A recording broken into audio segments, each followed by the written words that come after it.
হায় হায় হায় হায়, যে নবীর চেহারা মুবারক দেখার জন্য সিদ্দিক আকবর পাগল ছিল।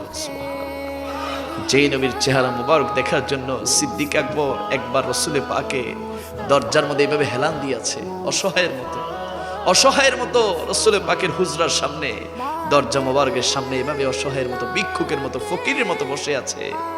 ফারুকে আজম আসলেন, আসার পরে দেখতে পেলে, ও সিদ্দিক আকবর, আপনি এখানে ভেবে কেন বসে আছেন? কি হয়েছে আপনার? 3 দিন ধরে পেটের মধ্যে খাবার নাই, ক্ষুধার যন্ত্রণা সহ্য হচ্ছে না।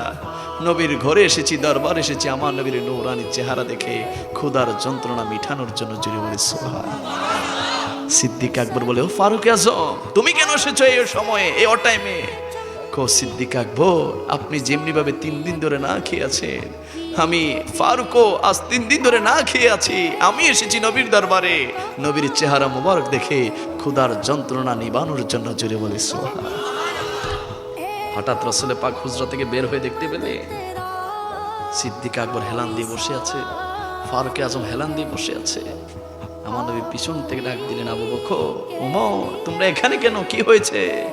দাঁড়িয়ে আদব সহকারে বললেন, ইয়া রাসূলুল্লাহ, ইয়া হাবিবাল্লাহ, 3 দিন ধরে না খেয়ে আছি, ক্ষুধার যন্ত্রণা সহ্য করতে না পেরে আপনি নবীর নূরানী চেহারা দেখার জন্য এসেছি। ইয়া রাসূলুল্লাহ, আপনি নবীর চেহারা মোবারক দেখার সাথে সাথে আমরা আমাদের ক্ষুধা নিবারণ করতে পারি। জুড়ে বলে সুবহানাল্লাহ।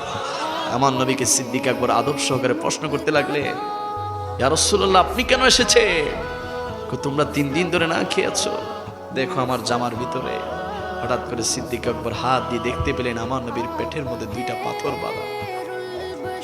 ইয়া রাসূলুল্লাহ, বলি না, আরে বাবা, আমরা ওই নবীর উম্মত যেই নবী পাথর বেঁধে বেঁধে আমাদের জন্য ইসলাম দিয়ে গিয়েছে, যেই নবী পাথর বেঁধে বেঁধে আমাদের জন্য ইসলাম প্রতিষ্ঠিত করে দিয়েছেন, নামাজ দিয়েছেন, রোজা দিয়েছেন, হজ যাকাত দিয়েছে, আমাদেরকে শান্তি দিয়েছে, আমাদেরকে মানবতা দিয়েছে, আমাদেরকে বৈষম্য মুক্ত একটা পৃথিবী দিয়েছে। ওই দয়াল নবীকে আমরা ভালোবাসতে চাই কি চাই না? আমার নবী না খেয়ে দিন যাপন করতে, রাত যাপন করতে, আর শুধু আমাদের জন্য আল্লাহর দরবারে দোয়া করতেন। জুড়ে বলে সুবহানাল্লাহ। ওই নবী দেখার ইচ্ছা আছে নি?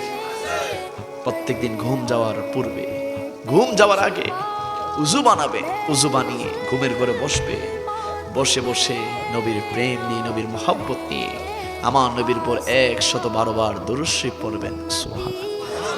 পরে পরে আমার নবীর দরবারে আরজি করবেন, ইয়া রাসূলুল্লাহ, ইয়া হাবিবাল্লাহ, আপনি আছেন মদিনাতুল মুনাওয়ারাতে, আর আমরা আছি কক্সবাজারের পেকুয়ার এই শিরাদিয়া গ্রামের মধ্যে। ইয়া রাসূলুল্লাহ, ক্ষমতা নাই, তৌফিক নাই, সামর্থ্য নাই, যোগ্যতা নাই আপনি নবীর দরবারে যাওয়ার।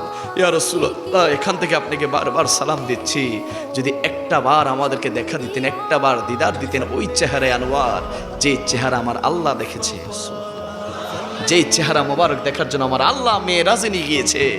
ইয়া রাসূলুল্লাহ, যে চেহারা সিদ্দিক দেখেছে, ফারুক আজম দেখেছে, মাওলা আলী শেরে খুদা দেখেছে, যে চেহারা খাদিজাতুল কুবরা দেখেছে, আম্মা জান আয়েশা সিদ্দিকা দেখেছে, যে চেহারা মোবারক ইমাম হাসান দেখেছে, ইমাম হুসাইন দেখেছে।